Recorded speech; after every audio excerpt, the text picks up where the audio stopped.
for PI. Yung unang kaso, contractor yon, yung yung mga ginawa niya na self-dealing sa loob ng Kongreso, tsaka yung trabaho na hindi dapat ginagawa ng isang congressman, ay ginawa niya. Alam na, contractor, di ba? Alam niyo na yan, conflict of interest, TH, Republic Act 3019. Yung kay Leandro Leviste naman, ay mabigat na kaso kasi yung kanilang pagkahawak ng eksklusibo sa solar ay talagang nagdulot ng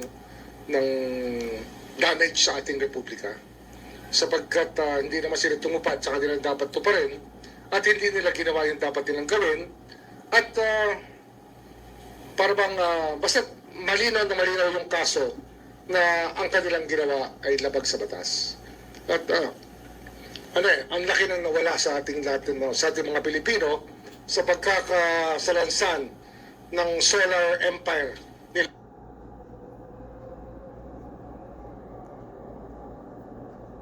Leviste, na ang nangyari naman ay binenta lang. Hindi naman talaga tumupad sa papakuryente ng ating republika. Kasi kumuha sila ng exclusive exclusive service contracts na sa buong Pilipinas na sila lang ang maaaring mag-produce at gumamit at magbenta ng solar energy na talagang taliwas naman sa batas ng Diyos. Kasi ang araw ay para sa lahat ng tao. Sila ngayon parang sila ang naging nagmamay-ari ng araw, ng power ng araw, para to the detriment of others, to the exclusion of other Filipinos and other investors. So, kay Loren, involved in Kay Loren, kasama siya, siya kasi, hindi naman makukuha na 21-year-old, 21 lang si Leandro nun eh. Yung prangkisa na exclusive, kung hindi tinulungan ng nanay niya na chairman noon ng Finance Committee ng Senado. Parang appropriations yan ng House, Finance Committee ng Senado. At ginamit niya yung kanyang posisyon para makakuha ng prangkisa yung anak niya.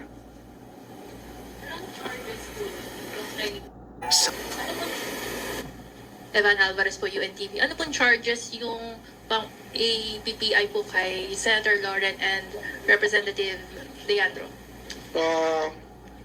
Plunder, tapos sa 3019, 3H, 3I, 3E. Conflict of interest is one of them. Ombudsman, good afternoon po. Isa Umali from DCWB.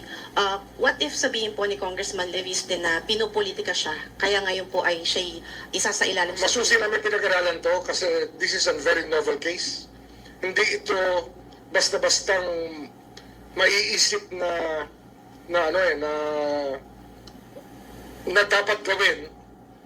Pero pag pinag-aralan mo yung nangyari sa ating energy sector sa Pilipinas, talagang nag-suffer tayo sa ginawa nila. Kasi nga, nung buong mundo ay nagsosolar na, ang China at ang lahat ng buong mundo ay nagsosolar na, dito, kinuha nila yung exclusivity na solar.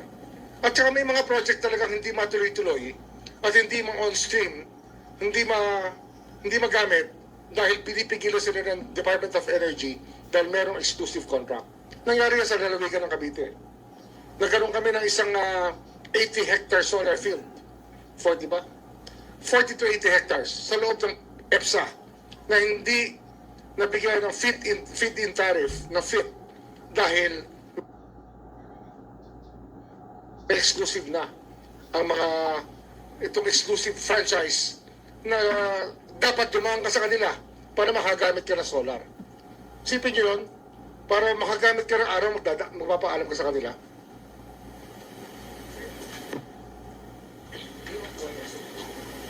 Ombudsman, meron po tayong timeline for the filing of cases po. Thank you. Ito na. Okay. Napirmahan ko na yung information. Yung 4PI, yung information, sorry. Napirmahan ko na yung charge sheet para sa PI. At di ba meron tayong mga ghost projects na dinitira. Dito, ghost electricity. Pangako nila magpaproduce sila ng kuryente, pangako nila sa Philippine Energy Plan, nakalimbag itong dapat production na gagawin na solar. Pero hindi nila ginawa. Binenta lang, kumita lang ng pera, pero hindi nila ginawa. Kung meron silang ginawa, kakaunti, kakarampot. Hindi kagaya ng pinangako nila na gagawin nila. Kasi nga, ang ating yung ating energy mix, yung ating energy projections, especially Department of Energy, it relies on projections on how much power we will need as a country. So, ang mix dyan, meron dyan na generated ng thermal plants, natural gas plants, diesel plants, coal plants, kasama solar. Yung solar hindi dumating. So, kaya ang taas-taas ng presyo ng kuryente natin, isang dahilan yan. Of course, dito sa Manila, ibang usapan naman yung taas ng presyo ng kuryente. Kagaya na sabi ng Pangulo, itong systems loss ay isang dahilan kung ba't mataas ang kuryente natin. Pero itong solar na to, na dapat pinroduce at in-accomplish ni Leviste sa kanyang pagkakuha ng prangkisa, ay hindi, naging ghost electricity. Kuryente hindi talaga kuryente. Na kuryente lang tayo, ika nga. Sir, just to clarify, So, Eric from Inquirer po. Just to clarify, yung Plunder and Graph po, both Legarda po and Leviste? Yes, both. Both. Then, sir, may amount po ba tayo? How much amount yung involved dun po sa mga contract? 10 billion. 10 billion. Thank you po. 10 billion. Pero bukod pa yan sa projected na damage talaga sa atin. Hindi, yung 10 billion, yun lang yung sa contract lang yan no? Pero yung nawala sa atin ay hundreds of billions sa ating mga Pilipino. Hi sir, good afternoon po. Sir Joseph sa GMA. Sir, I understand si Secretary Green filed a complaint sa DOJ. How are the two related? I mean, independent ba ito sa atin or maybe final na si Sec Green eh? Yan finado sa atin. So, Is it part of the investigation? Sa DOJ siya file. so sir, ito po ay Iba to. independent investigation. Ito, for government officials to, balik, di ba? Ombudsman jurisdiction to. Okay, so sir, since mag-PPI na tayo, the may findings ng Plunder, so when did we start the fact-finding? Matagal na to. We started this. I gave instructions as early as November about this. Okay. Pero we started it January. Kasi nga, sa dami ng pinaprioritize ng opisina tungkol sa mga kaso, especially fraud control. Yan lang po mag-ina, yung dalawa dun for this. Marami pa, pati si Secretary Cusi is part of it. So tatlo sir. At least tatlong personalities. 3 key personalities, pero marami pa iba. So sir, ang for PI natin, tatlo tayo sir or dalawa muna? Yung tatlo. Sa QC. Secretary Cusi.